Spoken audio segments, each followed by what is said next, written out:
үлкен күнәлар: себепсіз адам өлтіру, зина жасау, ливата жасау, яғни анальдық қатынас барлық діндерде харам болып табылады.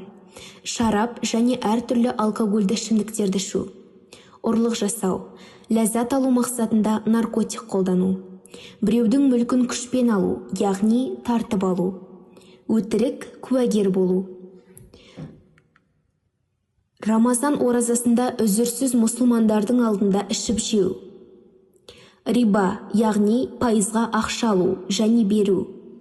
Көп ант ету, әке-шешеге қарсы келу, тілін алмау. Мұсылман және салих болған туыстарымен араласпау. Соғыс кезінде соғысты тастап дұшпаннан қашу.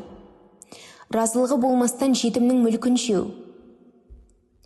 Әбәдия кітабының 1029 бетінде былай делінген: жетімнің қамқоршысына оның мүлкінен жеуі және қолдануы жайыз, басқаларға жегізуі және бітірім беруі, құрбандығын шалдыруы жайыз емес.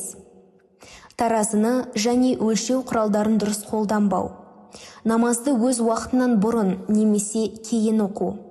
Мұсылман бауырын ренжіту. Алла елшісінің, оған Алланың игілігі мен сәлемі болсын, айтпаған сөзін айтып, бұл сөзді пайғамбарымыз айтты деп жала жабу. Пара алу. Дұрыс куәгерліктен қашу. Мал мүліктің зекетін, ушырын бермеу.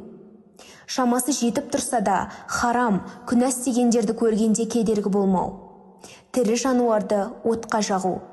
Құран кәрімді үйренгеннен кейін оқылуын ұмыту. Алла тағаланың мейірімінен үміт түзу. Мұсылман болса да, кәпір болса да адамдарға қиянат жасау. Шошқа етін жеу харам болып табылады. Расул Аллахтың сахабаларынан, оларға Алла разы болсын, кез келген бірін жақсы көрмеу, олар жайында жаман сөз айту. Қарын тойғаннан кейін де тамақтануды жалғастыру харам болып табылады. Әйелдердің күйеуінің төсегінен қашуы. Әйелдердің үйден күйеуінің рұқсатынсыз шығуы. Әдепті, намысты елге жез өкшедеу. Нәмима, яғни мұсылмандар арасында сөз тасу. Әурет жерлерді басқаларға көрсету. Еркектің кіндік пен тізе арасы, ал әйелдің шашы, қолы, аяғы да әурет болып саналады. Біреудің әурет жеріне қарау. Өлген хайуанның етін, өлексені жеу және біреуге жегізу. Дініміздің білдіргеніне сай болмай өлтірілген хайуандар да өлексе болып саналады. Аманатқа қиянат жасау. Мұсылманды ғайбаттау. Біреуге көре алмаушылық таныту. Алла тағалаға серік қосу. Өтірік айту. Тәкаппарлық, өзін басқалардан үстем, жоғары санау. Өлім аузында жатқан науқастың мал-мүлкін мирасқорларынан қызғануы. Бақылдық, яғни өте сараң болу. Дүниелікке, харамдарға деген махаббат.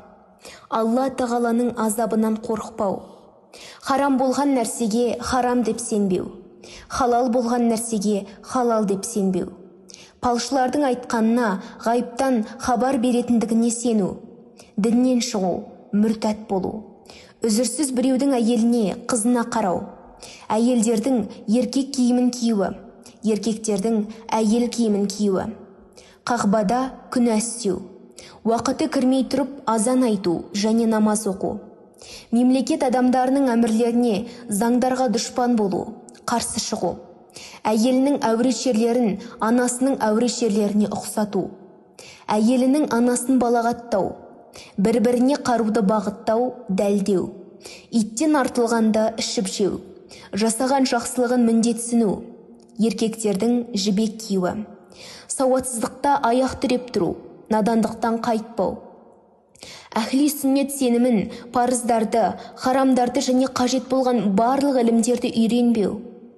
Алла тағаладан және ислам діні білдірген атаулардан басқа нәрселерді айтып ант ету. Ілімнен қашу. Надандықтың қасірет екенін түсінбеу.